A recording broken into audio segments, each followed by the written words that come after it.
Now, Vice President Dr. Bawumia has emerged winner in the new Patriotic Party Super Delegates Congress. Out of the 10 presidential aspirants who contested in the elections, Dr. Bawumia came first.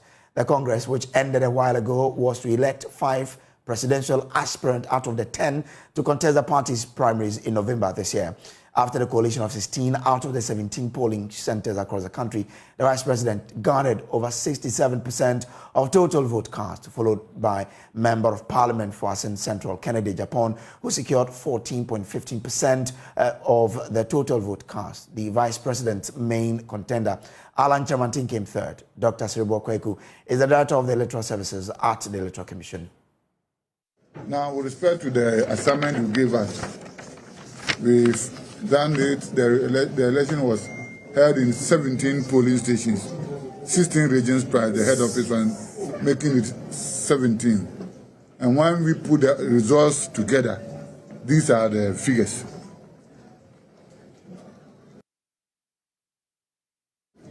Had 132 votes. Alan Kojo Chiramatin had 95 votes. Joe Gatti had 4 votes. Kojo Poku had 3 votes. Osu Afriya Koto had 36 votes. Kobna Ajia Japan had 6 votes. Francis Adenimo had 9 votes. Kofi Kunadu Aproko had 0 votes. Boachi Ajako had 9 votes. Mahmoud Bawumia had 629 votes. So when you asked her to give you 5 people. Yes. So clearly you can see from these figures that Japan is elected among the 5.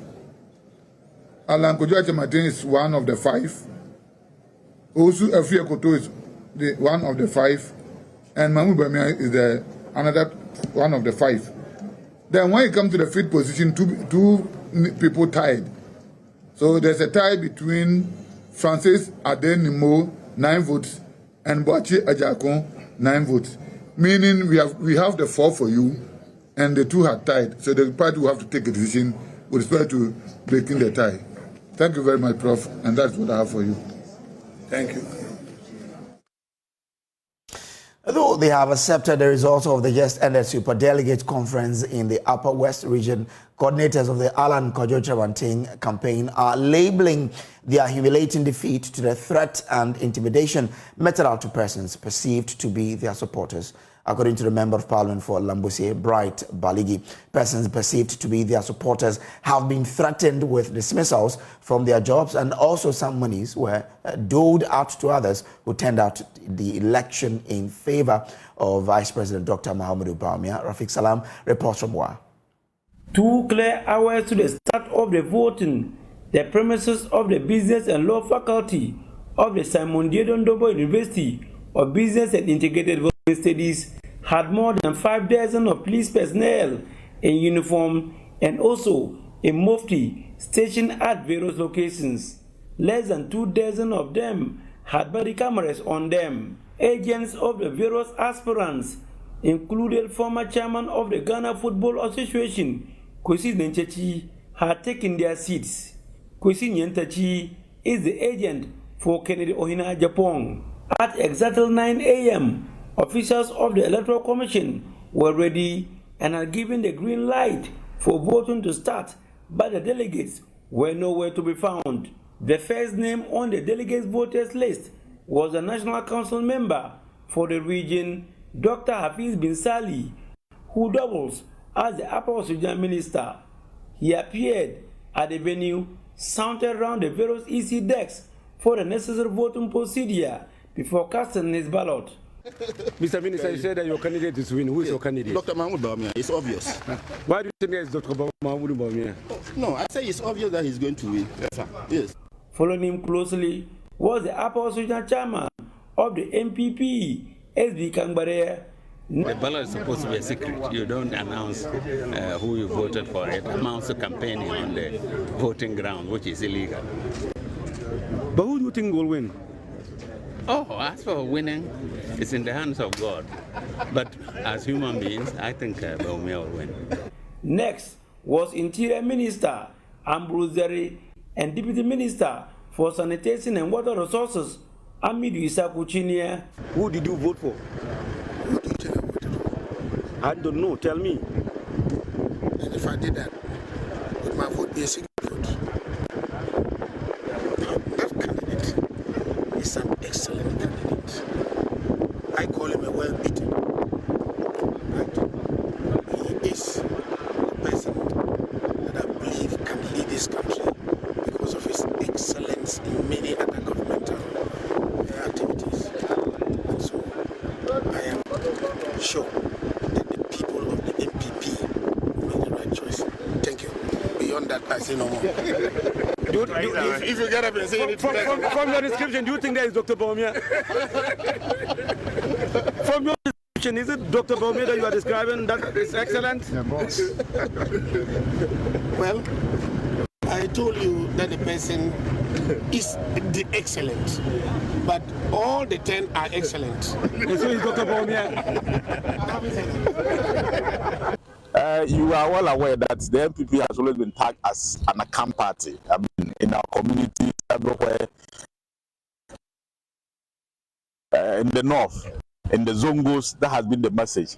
But I believe that having Dr. Bawumia, the only strong message the NDs has always had will be a thing of the past.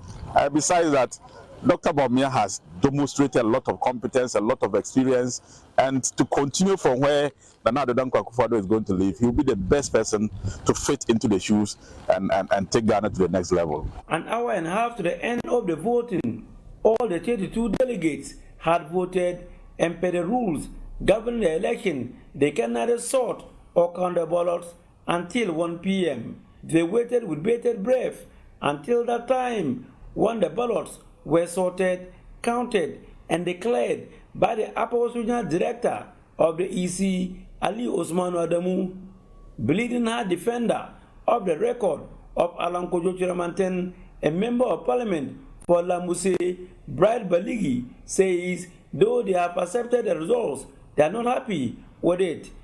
A week from today, you were all in this town and you witnessed, if you didn't witness at all, you heard what would have happened.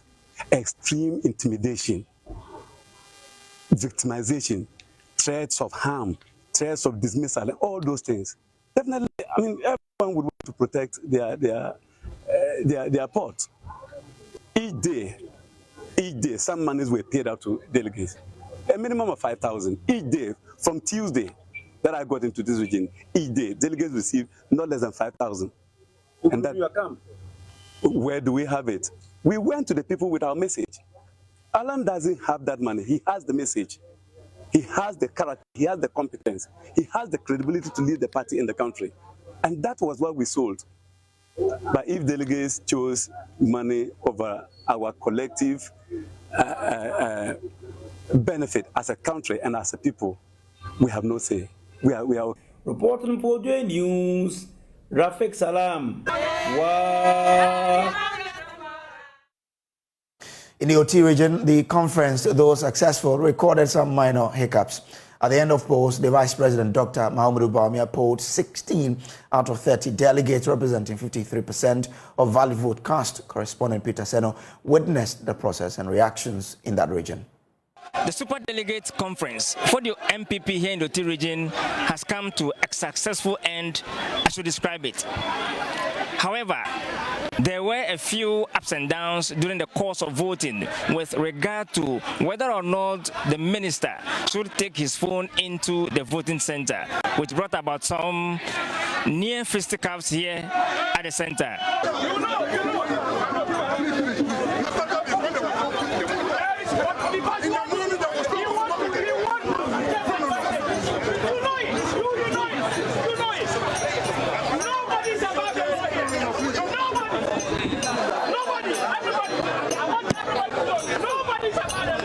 At the end of polls, I give you the top 3 contenders in the OT region. Dr. Bawumia had 16 of the 30 vote cast, followed by Alan Kojo Chiramanten, 6 votes, and Kennedy Ejapon, 5 votes. supporters for Dr. Bawumia think this is what delegates must replicate come November this year. They have been speaking to Joy News. The elections are over, like you said. My candidates won, but NPP has won it all. That's what I was saying in the first place. And then what I will say again is that we have done our work. Whatever we need to do, we have done it. People that we need to talk to, we have spoken to. And this is what we have had. So we take that in good faith. Just as he has won in almost all the 16 regions, he's going to win in all the 275 constituencies that we have in the country. So far as all the regions we are leading, we don't have problem. Based on the results that we have, it tells that come 4th November, Bawumia will still be our leader. Looking at the vote margin, the vote margin even tells that those aspirants cannot compete with Bawumia. Really? Yes. Scoring, having single votes will not make you ultimate winner comes 4th November. Nuhu Mahama is the Oti Regional Electoral Commission boss. He has also been sharing his thoughts on the process thus far. Initially, we had challenges regarding one or two people who came and people claim they were not qualified to vote. But we were mindful of our responsibility in order not to do anything that will erode the confidence or trust that people had in the system. So we were able to resolve it to the understanding of all delegates. The regional organizer has also been sharing his thoughts on the process. He thinks all must unite for the cause of the NPP. We've witnessed a very peaceful election. You've seen the atmosphere very calm. Although there were one or two hinges that were able to counter due to misinformation. Although I made a very clear statement in the morning that look, mobile phones are not allowed inside. Going forward, we need to bring everybody on board in the interest of the party. So there's nothing wrong. We have done so well, and I must commend all the aspirants together with their agents who were able to bring this thing together.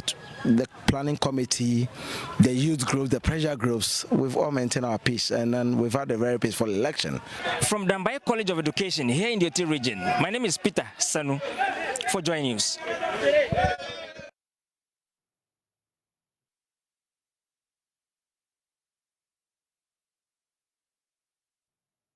In other news, residents of Saboba and its environs have protested the deplorable route linking Saboba to the rest of the northern region. There are two major roads leading to the area, the Wapuli Road and the Yendi Road. At the peak of the rainy season, both roads get flooded, rendering them unmotorable. Promises by successive governments to fix them have failed. Martina Bugri has more from the northern region. For once, it looked like the entire Saboba township had stepped out to support the protest. Women, youth, the elderly were part of this protest. From the various political divides, they all sang through the streets, protesting their bad roads. Those who could not join hailed them from the shoulders of the road. The people said they have had enough of the promises. They want real work done. Lead convener of the protest, Jalula Jagri Morris, who addressed the media, said the Agenda 111 project will not serve its purpose if the roads are not fixed. He said they are cut off every rainy season from the rest of the world. Without the replacement of the bridges and the maintenance of the roads within the district, the hospital will not serve its purpose, especially during the rainy seasons as we are currently experiencing. We therefore wish to draw the attention of the government to the deplorable state of the Kweba and Wapuli bridges and the entire Saboba road network. The current condition of these critical infrastructures poses significant challenges and risks to the local communities, hindering development and socio-economic progress in the Saboba district. Over the years, the government has recognized the importance of maintaining and upgrading crucial road networks and bridges to ensure safety and welfare of its citizens. Specifically, verbal promises promises have been made to address the deplorable conditions of the Kwaba and Wapuli bridges and the entire Saboba road networks. However, despite these promises, little or no progress has been made. Spokesperson for the Fix the Saboba Roads Now, Kunji Isaac Newton, on his part said farmers produce in volumes, yet they are unable to transport them because of the bad roads. It's been one of the biggest challenges for our farmers. Our farmers who produce crop food, and because of the bad nature of the road, how to transport those products to the market center become a very serious issue. It's a more reason why today we've decided to come together. The people you are seeing is not a political rally. The people you are seeing is not a religious festivity. The people you are seeing has nothing to do with ethnicity. It's a common voice of the people in the Saboba district. And for many people who plight on Saboba Road, who are pleading the government do something about the nature of our roads. The medical superintendent of the Saboba Hospital, Dr. Bukari Samuel Kundu, said they were unable to make transfer of patients to Yendi or Tamale because no vehicle can come into the area or out of the area. We are always cut off from the nation, and given the fact that I am almost the only medical doctor in the district, even though I have a senior colleague who is a pediatric surgeon who helps me most of the times, it poses a very big challenge. Most of the times I have an official journey to make to Tamale, but because we are cut off, if I leave the district and there's an emergency, who takes care of that emergency? Most of the time, Cherponi district have also had to refer cases to this place. So in case a doctor is not at the district and the roads are cut off, ambulance cannot even travel to Yendi or Tamale. Who takes care of the patients? The team later presented a petition to the District Chief Executive George Benjamin, who assured them it will be addressed to the appropriate quarters.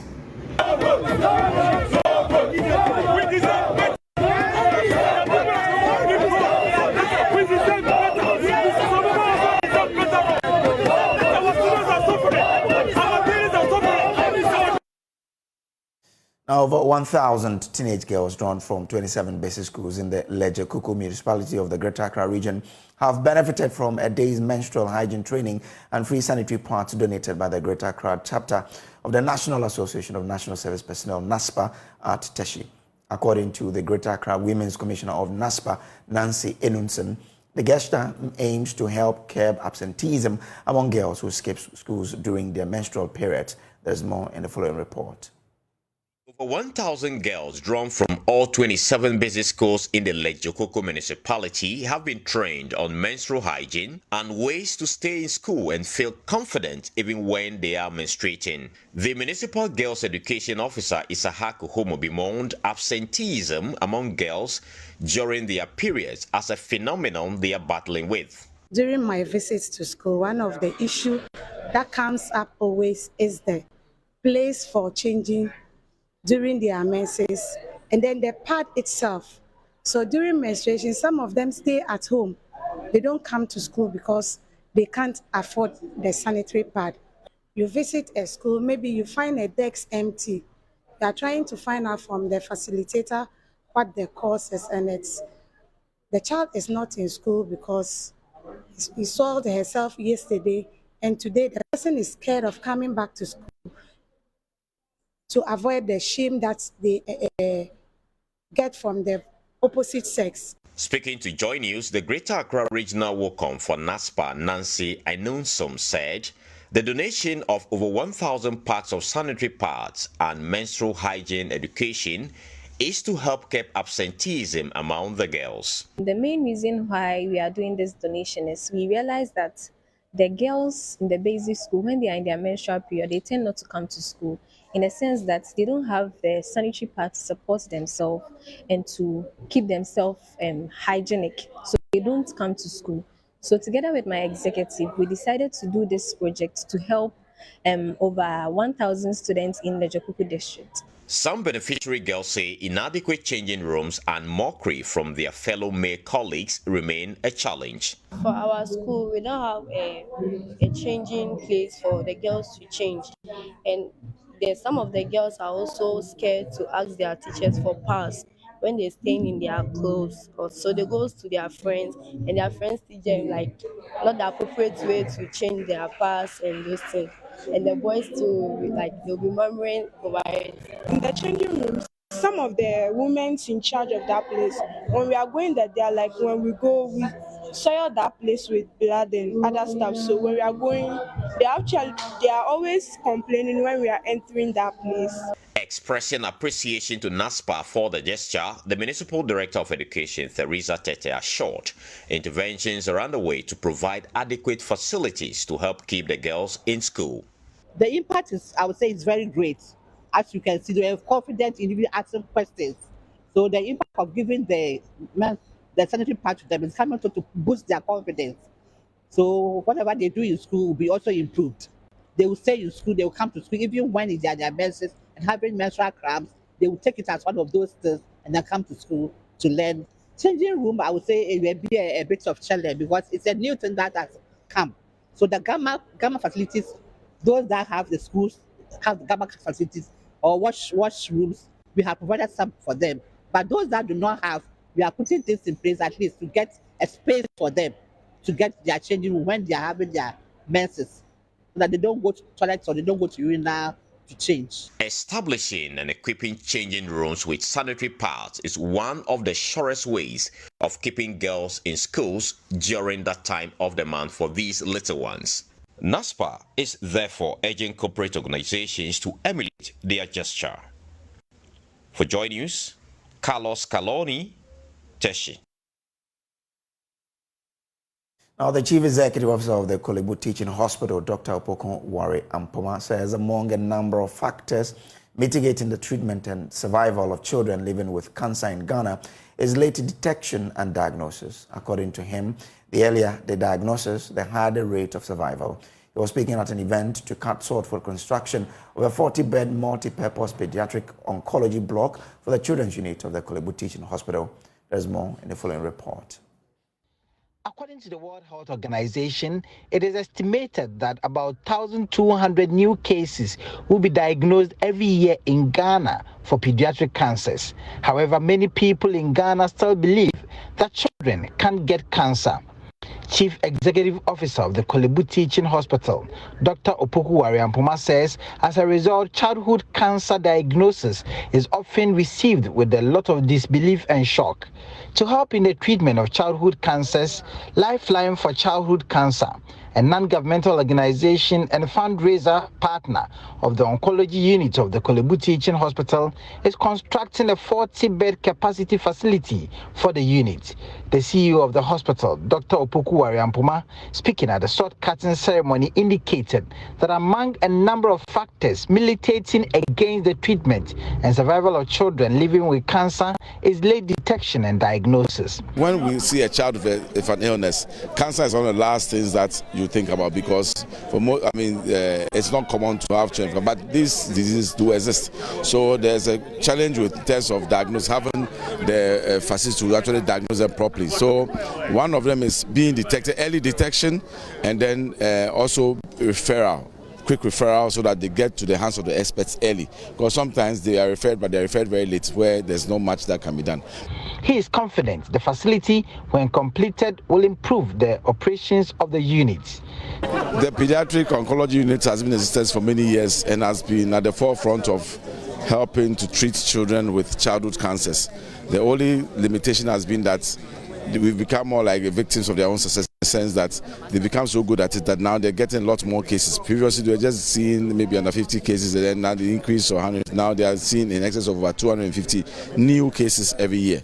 So this puts a tremendous stress and burden on the facility, and you can see the facility is not, in terms of the size, is not adequate. And for children with cancer, you need a certain kind of environment to treat them in, because they are very vulnerable to infection and other issues. So this project would expand the number of rooms available, will also expand the facilities, will create the right ambience for patients to be treated.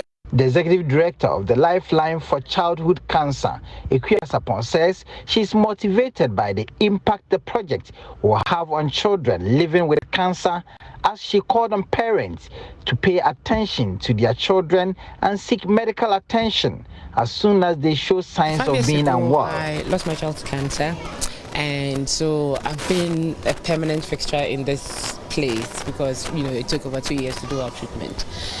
And, you know, after I think my time here and seeing the needs, which is just so much. At the time, childhood cancer wasn't covered under national health insurance. Survival was still under 20%. You know, out of every 5 children, we're losing 4 just because they're not bringing the children on time. We're getting the late presentations. We don't know about the early warning signs and symptoms. How do you detect? How do you identify? And, you know, someone just needed to step up to assist, you know, to raise funds, and that's how Lifeline was set up. So as the name indicates, we are a lifeline for our children with cancer. That in a year, we've finished this building, 40 bed, it's multi-purpose, so it has consulting rooms, it has playrooms, quiet rooms, single room wards, because currently our bed space is so limited. We only have a 25 bed ward. Prince Kwame Kudiger's report read to you. Now, with the concerning spread of rabies and other zoonotic diseases in the country, the Ghana Health Service is calling on pet owners to ensure their pets are vaccinated to help prevent the spread of these infectious diseases within the country. The Director of Public Health at the Ghana Health Service, Dr. Franklin Asiedu-Bekwai, identified the vaccination of pets as a crucial step in addressing the spread of infectious diseases. He made these remarks during an event organized by USAID to commemorate the success of its Breakthrough Action project in Ghana.